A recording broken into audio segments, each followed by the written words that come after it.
Hello friends, welcome to for आपका study. साथियों, जैसा कि हम लोग डेली बेसिस पे 10 से 12 क्वेश्चन साइंस का और इसमें यानी जीके का क्वेश्चन करते हैं। इसमें मैक्सिमम साइंस का रहता है और 1 से 2 क्वेश्चन रखते हैं इसमें, जो ज्योग्राफी से या हिस्ट्री से, किसी से एक से, हिस्ट्री, ज्योग्राफी, पॉलिटी या इकोनॉमिक्स में से किसी का एक का रखते हैं। तो साथियों, चलिए आज का फर्स्ट क्वेश्चन स्टार्ट करते हैं। तो आज का फर्स्ट क्वेश्चन है, उस नहर का नाम क्या है जो प्रशांत महासागर को अटलांटिक महासागर से जोड़ती है। इसे वर्ष 1914 में शुरू किया गया था। ठीक है साथियों, क्या बोला? जो प्रशांत महासागर को अटलांटिक महासागर में यानी अटलांटिक महासागर से जोड़ती है, इन्हें इसे वर्ष 1914 में शुरू किया गया। सबसे पहला तो ये क्वेश्चन, इसमें 2 क्वेश्चन है साथियों। एक तो कब शुरू किया गया, तो 1914 में, ये भी पूछ सकता है। और प्रशांत महासागर को अटलांटिक महासागर से जोड़ती है, वह मतलब उसका क्या नाम है। ऑप्शन ए है कील नहर, ऑप्शन बी है पनामा नहर, ऑप्शन सी है व्हाइट सी नहर और ऑप्शन डी है स्वेज नहर। तो साथियों, इसका करेक्ट आंसर हो जाएगा पनामा नहर, यानी इसका आंसर हो जाएगा ऑप्शन बी। ठीक है साथियों, अब थोड़ा सा जैसा कि हम लोग जानते हैं, पहले इसका आंसर बताते हैं और उसके बाद हम लोग डिटेल में जानते हैं। तो साथियों, इस पे जो है ना सर, इस पे अधिकार था साथियों, यह पनामा नहर पर अधिकार था। पनामा नहर पर जो अधिकार था पहले, वह अमेरिका का अधिकार था। 2000 ईस्वी में साथियों, पनामा नहर पर पनामा देश का अधिकार हो गया। कब हुआ था? 2000 ईस्वी में पनामा देश का ही एक कंट्री है पनामा, उसी का अधिकार हो गया था 2000 में।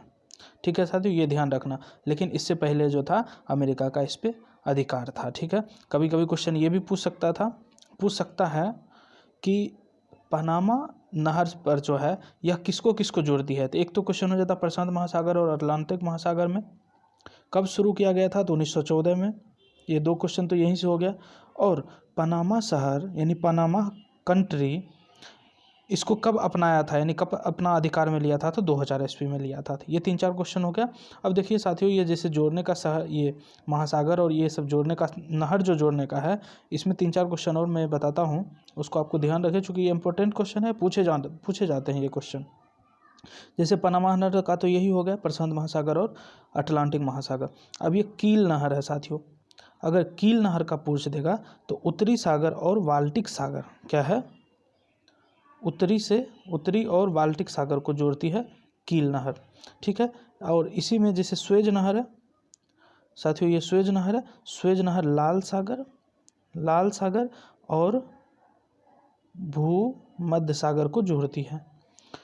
साथियों, इस पे थोड़ा सा अच्छा से नहीं लिखा जा रहा, तो आप लोग लिख लीजिए क्वेश्चन, आप लोग इसको लिख लीजिएगा कॉपी में, ताकि याद, ये इंपॉर्टेंट बता रहा हूँ। सबसे पहला पनामा नहर, प्रशांत महासागर, अटलांटिक महासागर, कील नहर उत्तरी और ये बाल्टिक सागर को जोड़ती है। और ये स्वेज नहर लाल सागर और भूमध्य सागर को जोड़ती है। ऐसे ही साथियों है अल्बर्ट नहर, ये क्या करता है? अल्बर्ट नहर जो है एंटवर्प लीग या वेनेलक्स को जोड़ती है। किसको? एनवर्ट लीग तथा वेनेलक्स को जोड़ती है। और मैनचेस्टर नहर अगर बोल दें तो मैनचेस्टर नहर साथियों, यह मैनचेस्टर और लिवरपूल के बीच, यानी दोनों के बीच में संबंध बनाती है। ठीक है साथियों, तो ये लगभग 7 से 8 क्वेश्चन आपको ध्यान रखना है, या तो आप कॉपी में लिख लिया कीजिए, ताकि ये जो भी एग्जाम में आएगा तो आपसे कभी छूटे ना, ताकि टाइम पे इसका रिविजन होते रहे। ठीक है साथियों, अब चलते क्वेश्चन नंबर 2 पे। क्वेश्चन नंबर 2 है साथियों, कनबला कही जाने वाली वार्षिक भैंसा दौड़ क्या है? कनबला कही जाने वाली वार्षिक भैंसा दौड़ जो एक उत्सव है, किस भारतीय राज्य में मनाई जाती है? ऑप्शन ए है केरल, ऑप्शन बी है कर्नाटक और ऑप्शन सी है पंजाब और ऑप्शन डी है उड़ीसा। तो साथियों, सबसे पहले इसका आंसर हो जाएगा कर्नाटक। ठीक है, यानी कंबाला कही जाने वाली वार्षिक भैंसा दौड़ जो है किससे संबंधित है? तो कर्नाटक राज्य से संबंधित है। ठीक है साथियों, अब जैसे इसमें पूछ दिया जाएगा कि पंजाब से बोल देते हैं, इससे रिलेटेड है साथियों। बैसाखी पर्व जो है पंजाब से रिलेटेड है। उड़ीसा का जो है, ये ओडिसी से संबंधित है। ओडिसी का शास्त्रीय नृत्य है ओडिसी। ठीक है, और कथकली कहाँ का है? तो केरल का शास्त्रीय नृत्य है कथकली, यानी केरल का शास्त्रीय नृत्य है कथकली। ठीक है, अब चलते हैं क्वेश्चन नंबर 3 पे। क्वेश्चन नंबर 3 है साथियों, निम्नलिखित में से कौन सा पानी के साथ कैल्शियम की अभिक्रिया के लिए सही नहीं है। क्या बोला है, सही नहीं है। निम्नलिखित में से कौन सा पानी के साथ कैल्शियम की अभिक्रिया के लिए सही नहीं है। ऑप्शन ए, अभिक्रिया की तीव्रता कम होती है। ऑप्शन बी है कैल्शियम तैरना शुरू कर देता है। ऑप्शन सी है निकलने वाली ऊष्मा कम होती है। और ऑप्शन डी है H2 गैस निकलती है। तो साथियों करेक्ट इसका आंसर हो जाएगा यानी अभिक्रिया की तीव्रता कम होती है, यानी यह प्रक्रिया नहीं होता है, यानी पानी के साथ कैल्शियम की अभिक्रिया यानी रिएक्शन करने पे इसका तीव्रता कम नहीं होता है। साथियों ये जो है ये ऑप्शन सही, यानी इसका तो आंसर गलत है, लेकिन बोला है गलत ही का पूछा है, यानी सही नहीं है पूछा, तो इसलिए इसका करेक्ट आंसर हो जाएगा ऑप्शन ए। अब देखिए इसका सही, कैल्शियम तैरना शुरू कर देता है, उस पर निकलने वाली ऊष्मा कम होती है, यानी हीट बहुत कम अमाउंट में निकलती है, और H2 गैस उससे निकलती है। जब कैल्शियम और वाटर का ये रिएक्शन आप जब कराइएगा तो H2 गैस निकलती है। ठीक है साथियों, तो ये सब आपको ध्यान रखना है।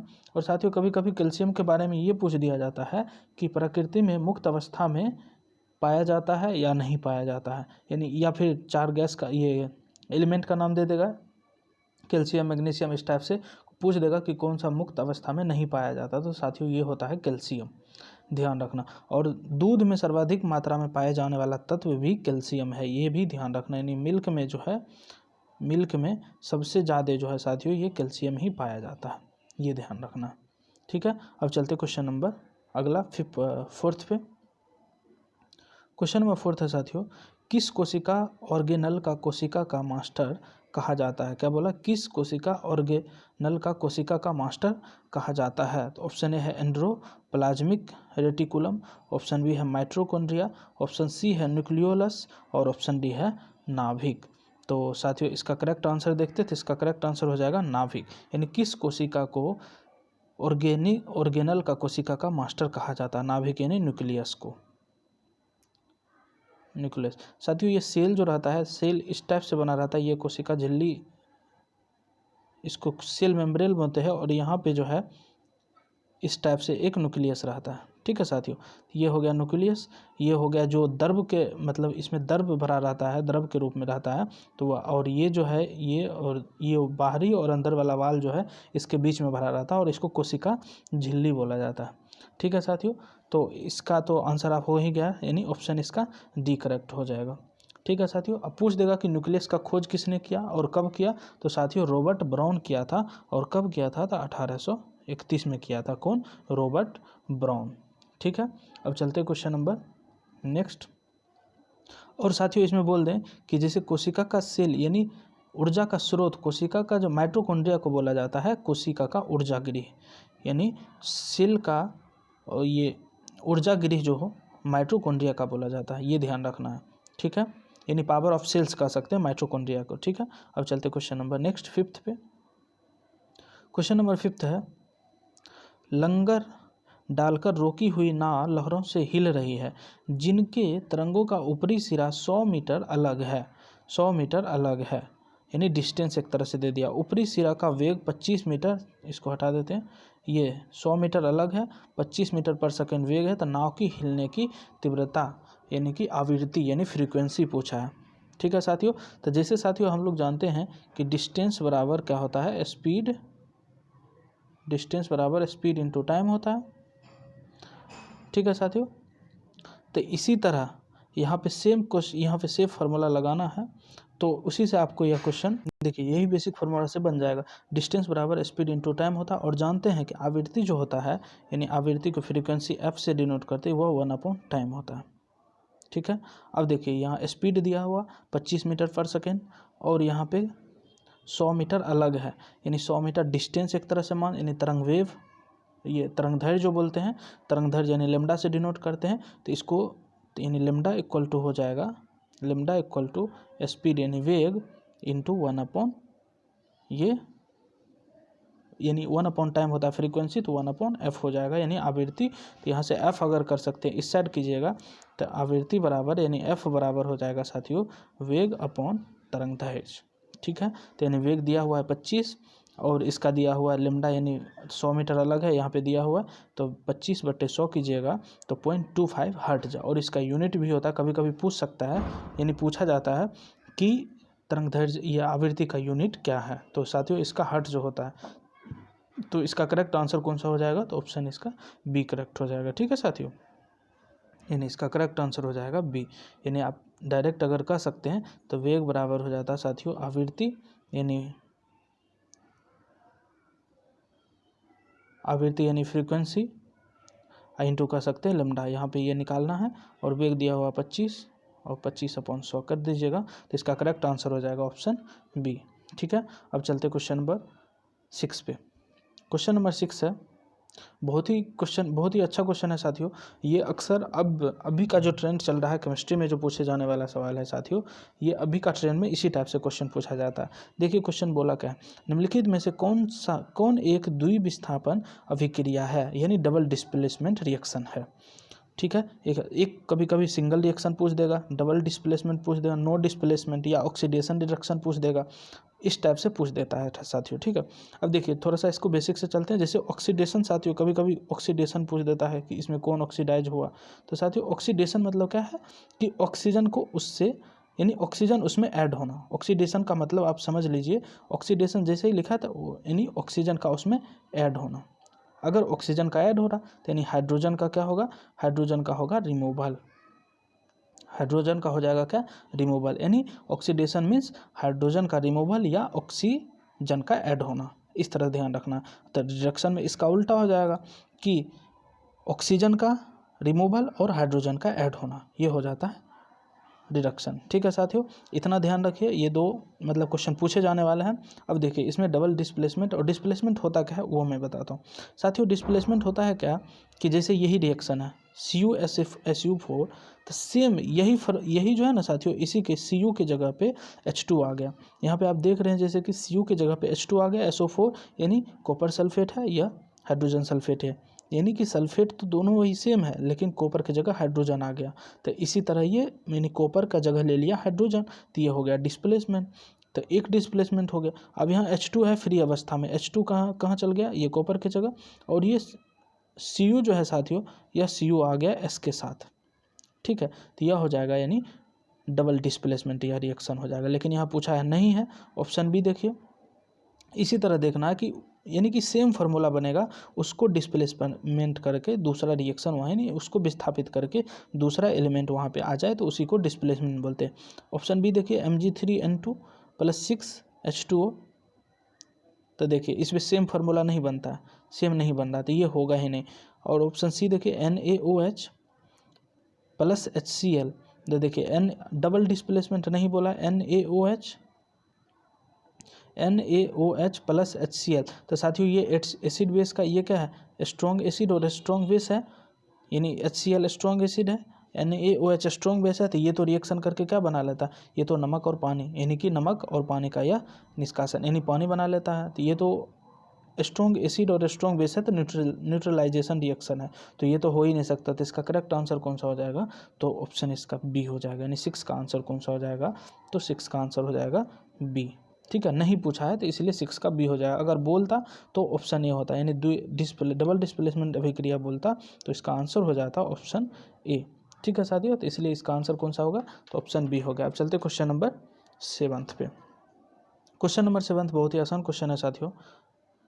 देखिए क्वेश्चन है, एक तत्व का परमाणु क्रमांक 17 है, यह क्या है। एक तत्व का परमाणु क्रमांक 17 है, यह क्या है। ऑप्शन ए है एक क्षारीय धातु है, एक दुर्लभ गैस है, एक हैलोजन गैस है, एक संक्रमण धातु है। साथियों आपको बता दूं कि कम से कम यानी 20 एलिमेंट, यानी 20 एलिमेंट तो आप ध्यान रखिए, जैसे hydrogen, helium, lithium, beryllium, boron, carbon, इस तरह से 20 तक, यानी कैल्शियम अगर याद हो सके तो 30 तक याद रख लिए, 25 तक याद, यानी 20 से ज़्यादा आपको याद रखना है। इससे क्या होगा कि छोटा छोटा क्वेश्चन इससे पूछा जाता है कि इसमें यानी कितना नंबर ऑफ प्रोटॉन है, नंबर ऑफ इलेक्ट्रॉन है, नंबर ऑफ पॉजिट्रॉन यानी न्यूट्रॉन कितना है, यानी atomic mass, atomic weight, atomic mass atomic weight एक ही है, एटॉमिक नंबर पूछ देता है कभी इस टाइप से। तो ये इतना तक तो कम से कम एटलीस्ट 20 तो याद रखें ही रखें। ठीक है साथियों, अब देखिए पूछा है क्वेश्चन, यानी परमाणु क्रमांक एटॉमिक नंबर 17 है। तो साथियों जानते हैं कि एटॉमिक नंबर 17 होता है क्लोरीन का, और इसका होता है एटॉमिक वेट लगभग 35.5 एवरेज, यानी एवरेज होता है 35.5। ठीक है साथियों, और ये भी आप जानते हैं कि 17 जो है यानी क्लोरीन जो है, यह फ्लोरीन, क्लोरीन, ब्रोमीन और आयोडीन। यह जो है साथियों यह हेलोजन ग्रुप में काउंट किए जाते हैं। किसमें? हेलोजन ग्रुप में, यानी हेलोजन गैस में। तो इसका करेक्ट तो आंसर आप तो जान ही गए होंगे, तो 7 का आंसर हो जाएगा सी। ठीक है साथियों, ये पूरे को हेलोजन ग्रुप बोला जाता है। अब देखिए इसमें आई जो है ना साथियों, आई के बारे में मैं बता रहा हूँ। आई यह एक ठोस धातु है, ठोस अधातु है। आई ये सब जो फ्लोरीन, क्लोरीन और ब्रोमीन ये तीनों का तीनों गैस है, लेकिन आयोडीन जो है यह ठोस अधातु है, यानी सोलिड नॉन मेटल है। ठीक है, ये ध्यान रखना आपको। अब चलते क्वेश्चन नंबर 8 पे। क्वेश्चन नंबर 8 है, असंतृप्त यौगिक के दहन क्या है? असंतृप्त यौगिक के दहन के दौरान देखी जाती है। ऑप्शन ए है क्या है? ऑप्शन ए है साफ लौ, ऑप्शन बी है नीला लौ, ऑप्शन सी है लाल लौ और ऑप्शन डी है पीला लौ। क्या है? असंतृप्त यौगिक के दहन के दौरान। तो साथियों इसका करेक्ट आंसर हो जाएगा पीला लौ, यानी 8 का आंसर हो जाएगा ऑप्शन डी पीला लौ, यानी असंतृप्त यौगिक के दौरान दहन के दौरान देखी जाती है पीला लौ, यानी पीला लौ देखी जाती है। ठीक है साथियों। अच्छा क्वेश्चन ये पूछ देता कि साथियों कि ताप सर्वाधिक किसमें होता है? जैसे यही 4 ऑप्शन देता है, किसमें ताप सर्वाधिक होता है? तो साथियों ये होता है नीला लौ, यानी ऑप्शन बी इसका करेक्ट हो जाता है, यानी नीला लौ में जो है सर्वाधिक ताप उत्पन्न होता है। ठीक है साथियों। अब देखिए जैसे ज्वलन ताप, कभी कभी ये पूछ देगा कि ज्वलन ताप क्या होता है? तो साथियों ज्वलन ताप होता है जिस न्यूनतम ताप पर कोई पदार्थ जलना स्टार्ट कर दे। जैसे 25 डिग्री किसी का ज्वलन ताप है, तो साथियों ये 25 डिग्री आते ही यह स्वतः यानी अपने आप ये जलना चालू कर देगा, तो इसको बोलते हैं ज्वलन ताप। ठीक है साथियों, तो इस तरह से ये सब ध्यान रखें। अब चलते क्वेश्चन नंबर नेक्स्ट 9 पे। क्वेश्चन नंबर 9 है, निम्नलिखित में से कौन सा बायोमास ऊर्जा का एक स्रोत नहीं है? क्या बोला है? नहीं है। अगर बोलता हाँ मतलब कौन सा स्रोत है, तो साथियों इसमें आप आराम से बना सकते हैं। लकड़ी है, इथेनॉल है, गोबर गैस है, लेकिन ये आप कभी नहीं सुने होंगे कि यह एक बायोगैस है, यानी ऊर्जा, बायोगैस ऊर्जा का स्रोत है। संभव ही नहीं है, ये परमाणु ऊर्जा है, तो ये हो ही नहीं सकता। बाकी ये तीनों आप आसानी से जान सकते हैं कि ये तीनों यह इसका एग्जाम्पल है। ठीक है, ये बहुत ही आसान क्वेश्चन था। अब चलते क्वेश्चन नंबर नेक्स्ट 10th पे। क्वेश्चन नंबर 10 है, प्रधानमंत्री नरेंद्र मोदी द्वारा स्वच्छ भारत मिशन किस दिनांक पर शुरू किया गया था? ऑप्शन ए है 14 नवंबर 2015, ऑप्शन बी है 2 अक्टूबर 2014, ऑप्शन सी है 2 अक्टूबर 2015, ऑप्शन डी है 14 नवंबर 2014। तो साथियों ये बहुत ही इंपॉर्टेंट क्वेश्चन है, ध्यान रखिए। यह गांधी जयंती के दिन यानी 2 अक्टूबर 2014 को प्रधानमंत्री श्री नरेंद्र मोदी ने इनका मतलब स्टार्टअप किए हैं, इसका स्टार्ट किए थे कि 2 अक्टूबर 2014 से यह मनाना, मतलब इस मिशन को शुरुआत कर दिए थे, स्वच्छ भारत मिशन को। ठीक है साथियों, ये याद रखना। और ख़ास करके साथियों मैं बताना चाहूँगा कि जब से प्रधानमंत्री पीएम नरेंद्र मोदी बने, तो ये कुछ ना कुछ मिशन स्टार्ट करते ही रहते हैं। अभी लगभग 14 से 15 मिशन तो स्टार्ट कर ही दिए होंगे। जैसे 2014 में ही एक तो ये इंपॉर्टेंट बहुत हाईलाइटेड रहता है क्वेश्चन, स्वच्छ भारत मिशन 2014 में हुआ था। एटलीस्ट 2014, 2015, 2017 इस टाइप से ध्यान रखें। अगर एग्जैक्ट डेट आपको याद रह जाता तो बहुत अति सुंदर है, अगर नहीं रहता तो 2014 यानी ईयर तो ज़रूर याद रखें। जैसे 2014 में ही और कौन सा मिशन मतलब स्टार्ट किया गया था? तो साथियों प्रधानमंत्री जन धन योजना चालू किया गया था। साथियों मैं इसलिए बता रहा हूँ कि प्रधानमंत्री जन धन भी स्टार्ट हुआ था 2014 में ही, जन धन योजना। देखिए ये क्वेश्चन इसलिए पूछा जाने वाला है क्योंकि अब भी जैसा कि लॉकडाउन में यानी कोरोना वायरस के लॉकडाउन में आप लोग सुने होंगे कि 500 रुपया हर एक जनधन खाते में दिया गया है।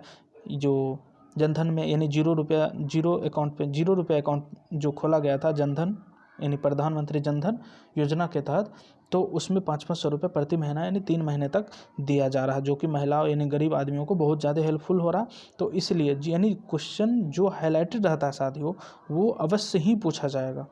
तो इसलिए अभी कोरोना वायरस के यह लॉकडाउन जो चल रहा है साथियों, आप लोग सुरक्षित तो होंगे ही, और आपसे आशा करता हूं कि आप दूसरे को भी सुरक्षित रखें और अपने परिवार को भी सुरक्षित रखें। लेकिन ध्यान रखें जो योजना हाईलाइटेड है, जैसे प्रधानमंत्री जन धन योजना हो गया, इसी तरह बहुत सारा और कौशल विकास योजना हुआ था, और एक अभी 6,000 रुपये जो, हाँ ये भी ध्यान रखें 6,000 जो मिल रहा था यानी किसान भाइयों को जो मिल रहा था उसका नाम है साथियों, क्या बोलते हैं, किसान सम्मान निधि बोलते हैं उसको।